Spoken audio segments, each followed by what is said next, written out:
Salam sejahtera Malaysia, denyut nadi suara rakyat bergema di channel ini. Untuk mendapatkan berita terkini, jangan lupa untuk tekan butang subscribe, like dan share.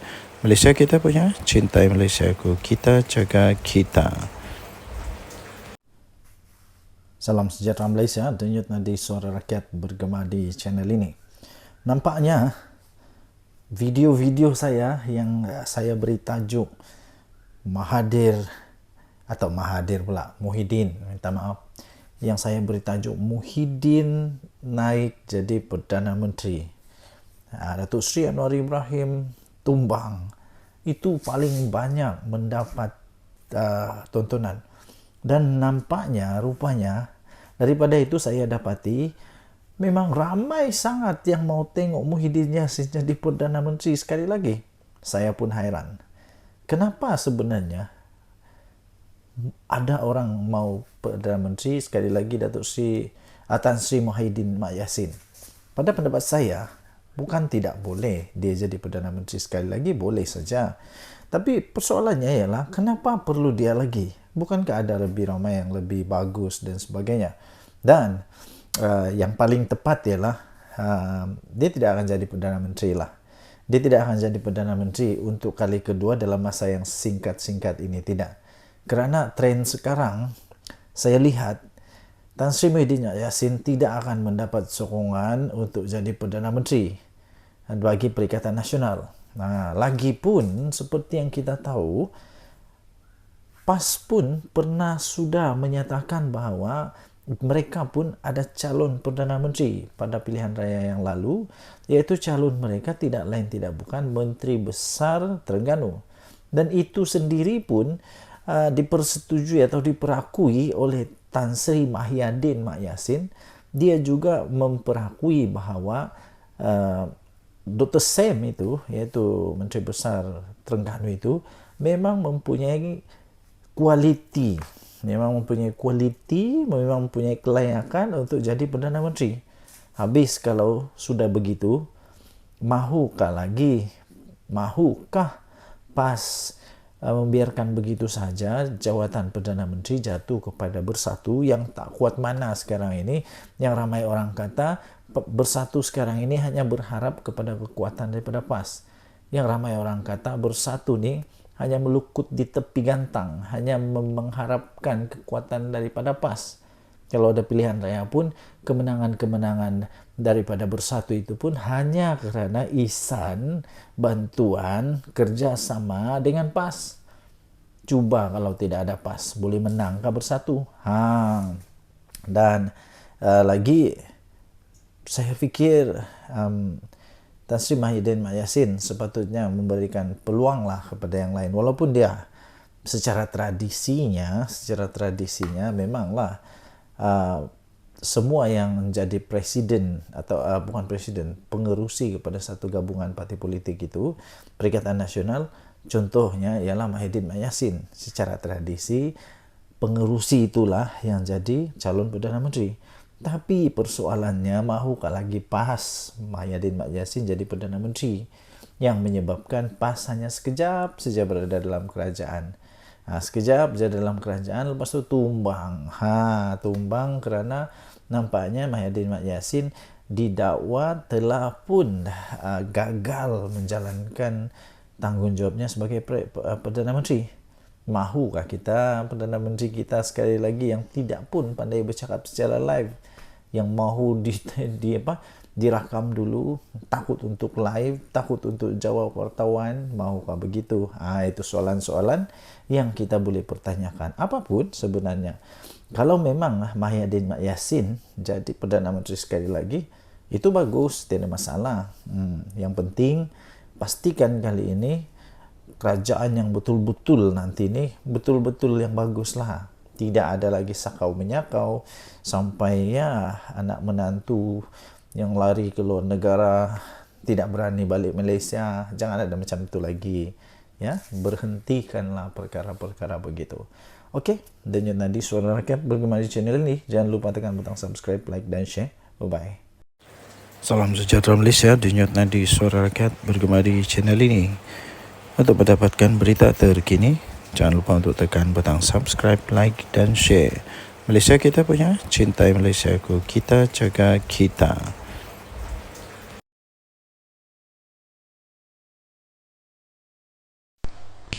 Salam sejahtera Malaysia, denyut nadi suara rakyat bergema di channel ini.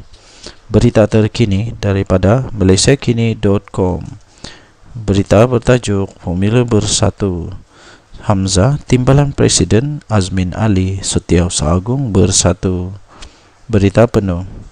Setiausaha Agung Bersatu Hamzah Zainuddin bakal naik pangkat bagi jawatan Timbalan Presiden pada pemilihan parti itu yang akan datang. Perkara itu diumumkan oleh Presiden Bersatu Tan Sri Mahyadin Mat Yassin yang mendedahkan bahawa perkembangan itu adalah merupakan hasil daripada perbincangan serta kesepakatan daripada kepimpinan tertinggi parti itu. Menurutnya, Hamzah Zainuddin akan menggantikan tempat Ahmad Faizal Azumu yang bersetuju untuk mengundurkan diri. Ahmad Faizal sebaliknya akan menawarkan diri untuk mengisi salah satu daripada 3 jawatan naib presiden parti itu yang kosong selepas penyandangnya Rafiq Naizamuddin keluar dari Bersatu pada tahun 2022. Dua penyandang naib presiden, Razi Jidin dan Ronald Kiande, juga akan mempertahankan jawatan mereka dalam pemilihan parti yang akan datang tambahnya. Sementara itu, Mahyadin Mat Yassin berkata, Ahli Majlis Tertinggi Bersatu Muhammad Azmin Ali pula akan ditawarkan jawatan Setiausaha Agung. Bercakap pada sidang media petang ini, Muhyiddin Yassin berkata cadangan itu adalah formula untuk mengurangkan suhu kempen bagi pemilihan parti yang dijadualkan bermula 12 Oktober ini. Bagaimanapun, dia menegaskan ia bukan bermakna Bersatu menghalang ahlinya daripada bertanding mana-mana jawatan. Katanya, saya juga tidak ada masalah lain-lain parti ahli yang menawarkan diri. Cuma peringkat ini adalah langkah seterusnya kalau boleh dirundingkan. Saya tak kata tak boleh bertanding. Kalau ada antara kalangan mereka masih lagi berhasrat untuk bertanding, itu adalah hak mereka. Tapi untuk memberikan sedikit harapan supaya kesemua jawatan itu dapat kita susun lebih awal, supaya suhu kempen tidak terlalu panas, katanya dalam sidang media selepas penutup konvensyen Bersatu di Selayang, Selangor hari ini. Untuk rekod, Muhyiddin Yassin akan terus memegang jawatan Presiden Bersatu sepenggal lagi susulan daripada keputusan Perhimpunan Agung Parti itu tahun lepas. Terdahulu pada hari ini, Muhyiddin Yassin dalam ucapan plasmin konvensyen berkenaan berkata dia telah menjadi perantara dalam rundingan di kalangan pemimpin tertinggi parti untuk memastikan parti itu kekal bersatu.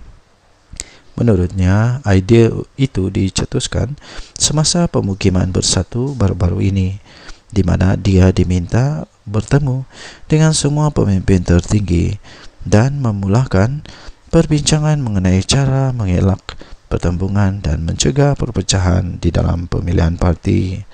Muhyiddin Yassin juga menggesa semua ahli parti dan pemimpin akar umbi yang ingin bertanding dalam pemilihan parti itu yang akan datang supaya berunding sesama mereka terlebih dahulu. Denyut nadi suara rakyat bergema di channel ini. Jangan lupa tekan butang subscribe, like dan share.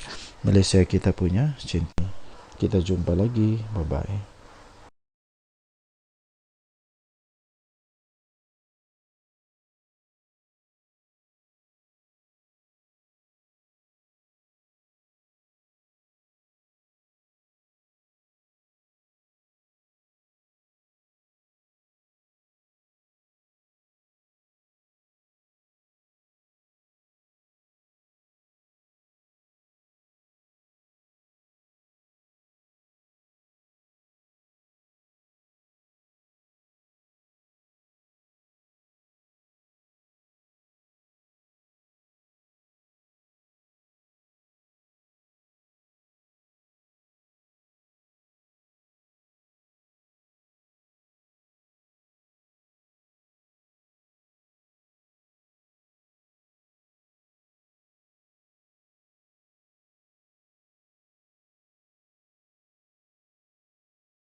Salam sejahtera Malaysia. Hai, saya belum bercakap lagi sudah rasa lucu. Belum saya bercakap pun saya sudah rasa lucu. Apa yang lucunya? Ada dengar kata, wah tadi saya tonton video Jufazli dengan gelak yang memang lucu betul. Dia kata Perikatan Nasional ada 11 ahli parlimen daripada Barisan Nasional akan melompat parti ataupun akan menarik sokongan daripada kerajaan selepas PRK Sungai Bakap. Inilah cerita lucu, cerita dongeng, inilah cerita paling tidak masuk akal untuk 1 Julai 2024, dia kata. Saya pun mau gelak juga lah. Entah cerita dari mana, entah ini cerita kedai kopi mana yang dapat ini. Dan entah Tok Kadok, entah mana yang cerita ni, entah mana nenek kebayan yang cerita tentang benda ni. Tidak akan berlaku, tidak mungkin akan berlaku. Yang mungkin berlaku ialah disahkan mungkin ada lagi yang sokong PM. Wah, mungkin ada yang letak jawatan daripada Perikatan Nasional. Itu yang mungkin boleh berlaku. Kenapa? Sebab sudah ada anti lompat parti. Jadi kalau mau sokong kerajaan tidak boleh, susah sudah. Jadi satu-satunya cara letak jawatan lah. Letak jawatan. Yang dari dulu Hadi Awang kata PM Anwar akan tumbang bila-bila masa. Tak sampai sudah sekarang bertambah lagi usia Tok Guru Hadi Awang. 1 tahun lagi pun tidak tumbang-tumbang. Adakah nanti 10 tahun dari sekarang baru tumbang kerajaan ini? Tidaklah, tidak akan tumbang. Kalau tumbang pun waktu pilihan raya lah kot. Waktu pilihan raya lah kot. Tidak ada lagi orang yang minat untuk tebuk-tebuk belakang, tebuk-tebuk atap. Tidak ada lagi. Lagipun yang di Pertuan Agong sekarang tidak berminat dengan tebuk atap. Tidak berminat dengan pintu belakang, main belakang, tidak. Agong sekarang, Agong yang tegas. Tidak ada harapan lagi. Untuk Atok Mahathir mau buat lagi plan A, plan B, plan C, plan D, Q. Belum pasti lagi dan tidak akan adalah. Pilihan raya 3 tahun dari sekarang. Waktu itu umur Mahathir 101 tahun. Waktu itu umur Mahathir 101 tahun. Persoalan memanglah manusia masih ada lagi ke Mahathir waktu itu. Kalau dia masih ada pun masih kuat lagi kah untuk berjajah-jajah, menjajah-jajah kempen. Kalau dia jadi MP waktu itu, tahu? Kalau dia jadi ahli parlimen waktu itu, umur dia akan menjadi umur MP paling tua. Masih boleh berjalan? Saya pun tidak tahu. Masih boleh jalan lagi ke tidak. Jadi yang pastinya 11 MP daripada Barisan Nasional yang konon mau sokong Perdana Menteri itu tidak akan jadi. Jangan risau, tidak akan jadi. Kalau ada, kalau berani, nyatakanlah siapa dia orang. Yang pasti tiada. Tiada. Kesian. Bermimpilah di siang-siang hari. Berdoalah banyak-banyak supaya boleh jadi Perdana Menteri di pulau di planet Pluto ataupun di bulan. Buatlah parlimen baru di bulan supaya boleh jadi Perdana Menteri di sana. Denyut Nadi Suara Rakyat bergema di channel ini. Jangan lupa tekan butang subscribe, like dan share. Malaysia kita punya, cintai Malaysia aku, kita jaga kita. Bye-bye.